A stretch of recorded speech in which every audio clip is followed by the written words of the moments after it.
Olá, hoje a gente vai conversar sobre uma figura que, nossa, deu o que falar. Miguel Oliveira, o pastor Mirim. Ele virou um fenômeno na internet brasileira, né? Atraiu milhões de visualizações, mas também gerou muita polêmica.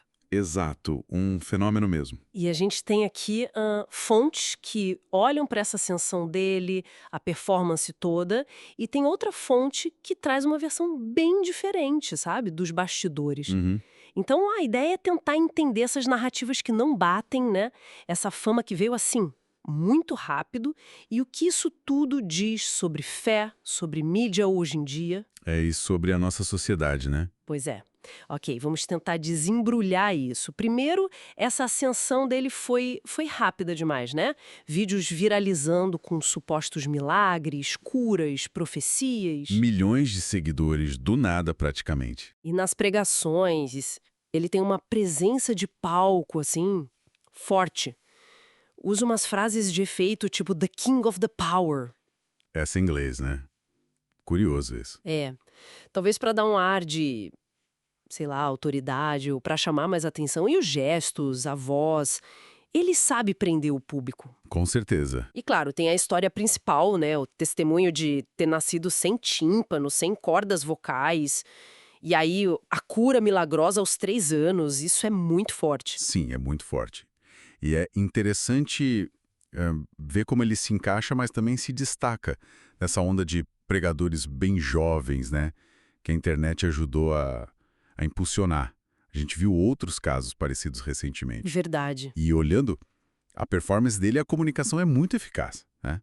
Apela direto para a emoção. Totalmente. A história da cura, a energia no palco, até o jeito de se vestir mais sério, meio empresarial, tudo parece pensado para criar impacto, para conectar. Faz sentido. E essa intensidade toda funciona muito bem online, né? Gera muito comentário, engajamento, seja bom ou ruim. Ah, sim, o importante é falar dele, né? Exato. Mistura o fervor religioso com umas técnicas de comunicação bem modernas, assim. Mas aí é que entra outra versão, né? Essa eficácia toda não levanta a dúvida onde termina a fé genuína e começa talvez uma técnica muito bem ensaiada. Hum. Porque a nossa segunda fonte sugere justamente isso.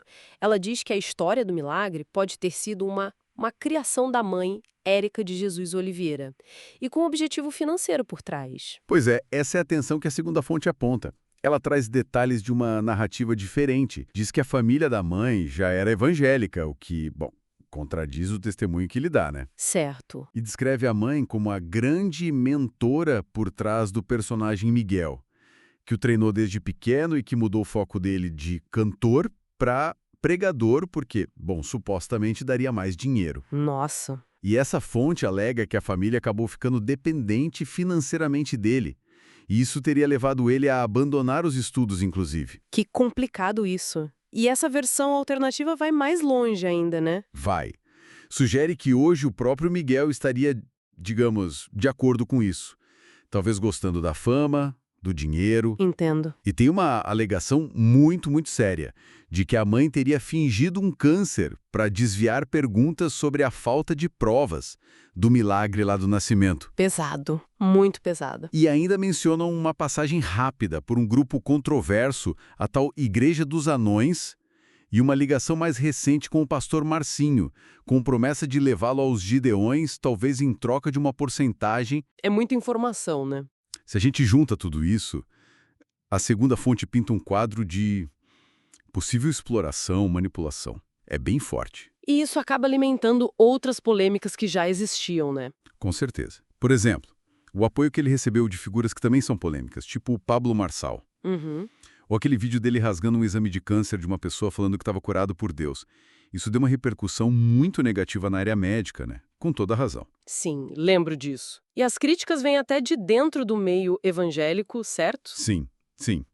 Pastores mais experientes questionam a idade dele, a maturidade para estar ali. Mas outros defendem, né? Dizem que Jesus também começou jovem. Exato. Tem a defesa também. E até o falar em línguas, que é comum em alguns meios pentecostais, mas sempre gera debate. No caso dele, virou mais um ponto de crítica. E ele chegou a dizer que recebeu ameaças sérias, né? De um sargento Castro, se não me engano. Sim, ele relatou isso.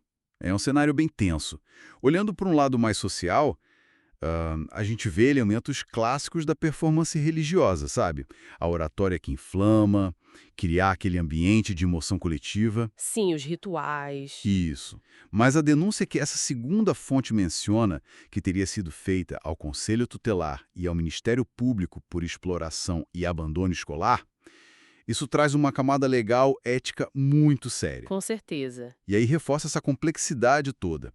Ele é visto como um fenômeno divino por uns e por outros, talvez como vítima ou até participante de um esquema, segundo essa versão. É complicado. E ainda tem aquela discussão sobre expor os cultos na internet o tempo todo, né? Verdade. Alguns líderes criticam, acham que é só para buscar clique, que banaliza o sagrado. O caso do Miguel Oliveira tem muitas camadas, né? É um garoto no meio de um furacão midiático e com narrativas que vão do divino ao supostamente fraudulento. É um espelho do nosso tempo, talvez. Acho que sim. Um reflexo muito potente dessa mistura complexa de religião, performance pessoal, o poder imenso das redes sociais hoje e esses dilemas éticos que ficam latejando, né? É, realmente muita coisa pra gente processar. Muita coisa. E talvez a reflexão final, sabe? Mais do que tentar cravar uma verdade absoluta sobre cada alegação, Sim, seja pensar o seguinte: o que será que essa conexão tão forte que tanta gente sente com figuras como o Miguel Oliveira? O que isso revela sobre as buscas das pessoas, sobre os anseios espirituais e sobre o jeito como a fé e a comunicação funcionam hoje na nossa sociedade? O que a gente busca quando se conecta tanto com essas histórias, né?